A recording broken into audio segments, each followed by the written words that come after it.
What's going on, guys? My name is Wade with TechDaily, and in this video, we're going to be comparing a used Samsung Galaxy S9 and a new Samsung Galaxy A71 to see which phone might be a better value. Now, I think this is going to be a really interesting comparison because basically what you have here is a 2-year-old flagship device with flagship specs that you can get at a crazy discount price up against Samsung's newest and currently most expensive A series phone, which, if you don't already know, the A series is sort of their budget / mid-range line of devices. I know a lot of people don't want to spend like $1,000 on a new phone right now, so these two might be worth considering, and hopefully by the end of this video, you'll have a better idea of which phone might be a better choice for you. So first things first, let's talk about the price. Right now on Amazon, you can get an unlocked S9 through Amazon Renewed for just a bit over $250. There are a couple of other listings for different carrier variations and things like that, but no matter what option you choose, you can get an S9 for well under $300. Keep in mind that this phone launched barely 2 years ago for like over $750. So already we're looking at more than a 50% discount. The A71, on the other hand, launched a couple of months ago, so it's still relatively new and actually has come down in price just a bit. The cheapest I've seen it so far on Amazon and B&H Photo has been just a little under $400, at least right now. And by the way, if you're interested in doing some comparison shopping of your own or want to jump on any of these good deals, I'll have some links to all these Amazon listings and stuff down below in the video description, so check down there so you don't miss out. While the S9 obviously already looks pretty good price-wise, that is just one of the many things to consider. Side by side, these devices look sort of similar, but there's obviously a lot of differences here with the design and form factor that we should talk about. The S9 is of course the smaller of the two devices, coming in at 5.8 inches, while the A71 is considerably larger at 6.7 inches. In the hand, the S9 I think feels better. It's easier to manage and work with, especially if you want to use the phone one-handed, but obviously you're getting a lot more screen real estate with the A71. It is a bigger device, and that might make things easier to see. And when it comes to consuming content or playing games, you might appreciate having a larger display to work with. However, screen size is just one side of the equation here, and bigger isn't always better. Interestingly enough, both of these phones do offer a Super AMOLED panel, but the flagship S9 comes in at a maximum resolution of 2960 by 1440 and packs some 570 pixels per inch in its smaller form factor. The A71 has a 1080p display, a 2400 by 1080 resolution, and offers just 393 pixels per inch across its bigger panel. Now, obviously, both of these displays look great on their own. The fact that Samsung even offers a Super AMOLED panel on their mid-range A series line makes these devices a great value, but obviously they can't exactly compete with how sharp and detailed the screen is on the S9,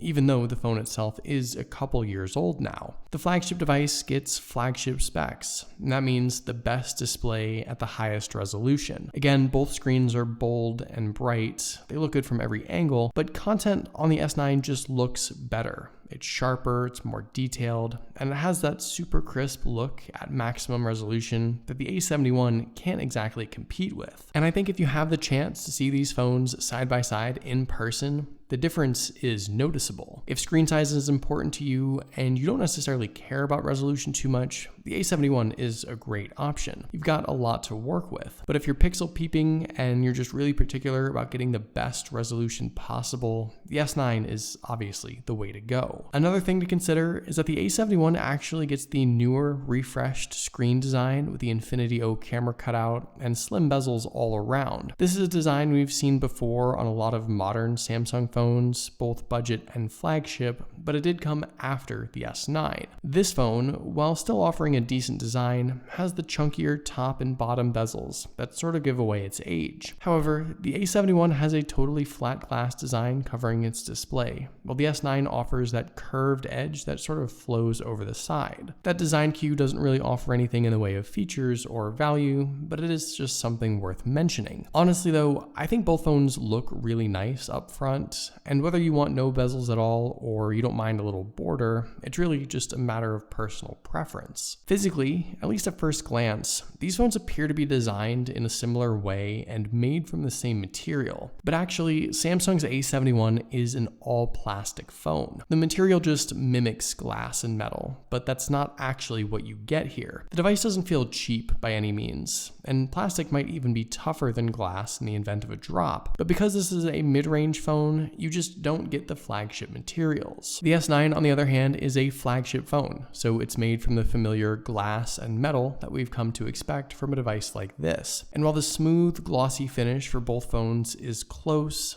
the S9 I think is a bit heavier and the materials feel a bit nicer. The difference in materials also contribute to two other major differences. The A71 has no water or dust rating, while the S9 offers an IP68 certification. The A71 also does not support wireless Qi charging, while the S9 does. So if either of those features are important to you, the S9 is your choice there. Taking a look around, everything else with these phones, at least physically, is pretty close. Both phones have a SIM tray and offer expandable storage via SD card, though the trays are located in different spots. You've got volume and power buttons placed a little differently as well, with an additional Bixby button for the S9, and on the bottom, both phones offer a headphone jack and USB-C charging. Though the most noticeable thing here is that while the A71 has just the one single downward-facing speaker, the S9 has dual stereo sound, with its one below and one additional speaker in the earpiece. I think the A71's single speaker is mostly fine. It's good enough for watching content out loud, but the S9 offering stereo sound is considerably better. It's louder, it sounds nicer, and I think it's a better listening experience altogether. Around back, obviously both phones have very different camera setups, and I will talk about that in just a bit. But one other physical thing worth noting is that while the S9 retains a dedicated fingerprint sensor around back, the A71 gets the newer in-display fingerprint reader instead. Now you might be surprised to find out that I actually do prefer the S9's old school setup. It's easy to find, it's fast, and it's accurate, and while I appreciate Samsung at least keeping a fingerprint reader on the A71, the in-display sensor just isn't always as good. And while I personally mostly just use facial recognition anyway, having the S9's tried and true setup is sort of refreshing. Powering these phones are two very different batteries. The S9 has a relatively small 3000 mAh capacity battery, while the A71 offers a 4500 mAh one. And it should come as no surprise that under normal, everyday use, the A71 can last considerably longer than the S9. Unfortunately, battery life on the S9 is probably its biggest limiting factor. I can't really get it to last a full day, while the A71 has absolutely no problem making it through. And there isn't even a charging advantage to make up for it either. Both phones just use the 15-watt fast charging standard. While I think up until this point the S9 likely seemed like the phone to go with, if battery life is important and you don't necessarily want to have to charge during the day,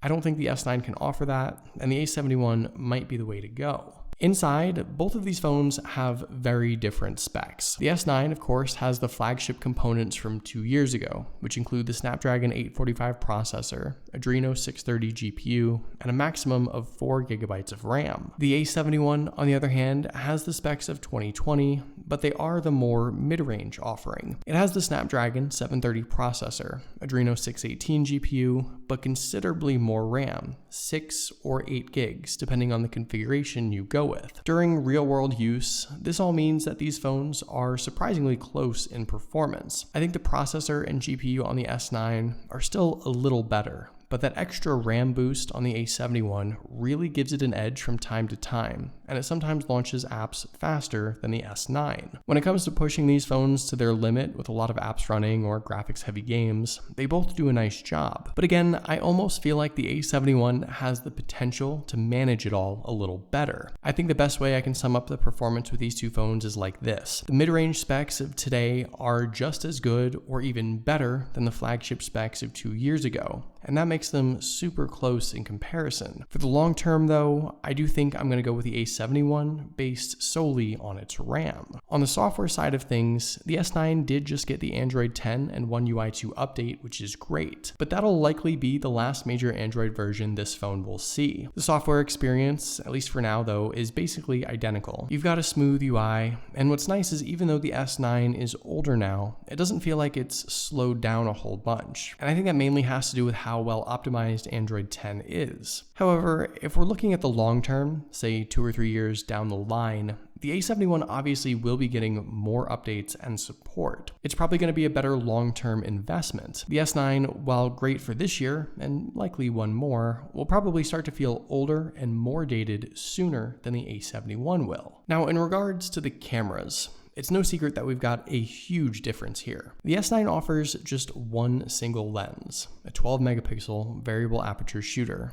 but it's still packing all the bells and whistles like dual pixel phase detection autofocus and optical image stabilization. There's HDR support and even 4K video recording at up to 60 frames per second. It's not bad, even by 2020 standards, and I think you'll find that it's more than capable of taking great pictures and videos. But the A71 just offers more. It packs a 64 megapixel f1.8 main lens, a 12 megapixel ultra wide lens, a 5 megapixel macro lens, and a 5 megapixel depth sensor. It too can record video at 4K, only at 30 FPS. And honestly, this might be an unpopular opinion, but I think in this case, the A71 just has more potential when it comes to the cameras. I don't necessarily think the A71 can shoot consistently better shots than the S9, but I think it just offers more for the average user. The 64 megapixel main lens has a lot of potential when it comes to capturing detail, and the wide angle lens is pretty useful too. The macro lens is cute and might come in handy, and the depth sensing lens adds an additional hardware element for live focus shots as well. Again, there's nothing wrong with the S9 setup at all, but camera tech is probably the one thing that's changed the most on smartphones over the last 2 years. And I think that's very obvious with the A71. And it's a similar situation up front with the selfie cameras too. The S9's is just an 8 megapixel f1.7 aperture lens, while the A71 packs a 32 megapixel f2.2 aperture camera. I think Samsung made some noticeable improvements to their selfies in recent years, and that's something that shows for sure on the A71. So all in all, I think this is a pretty tough choice. While the S9 offers a better display and nicer materials, the A71 has more potential with the battery life and a better array of camera tech. The thing I just can't get over though is the price. The S9 is well under $300, while the A71 hovers around $400. When we throw that into the equation, I do think the choice is more clear. The S9 is just a crazy good value, and that's the phone I would end up going with. But what do you guys think? Let me know in the comments below which phone you prefer, the S9 or the A71. I'd love to know your thoughts, of course. But hopefully you guys did enjoy this video. Be sure to follow TechDaily on Twitter and subscribe to the TechDaily YouTube channel if you haven't already, and I'll see you guys later.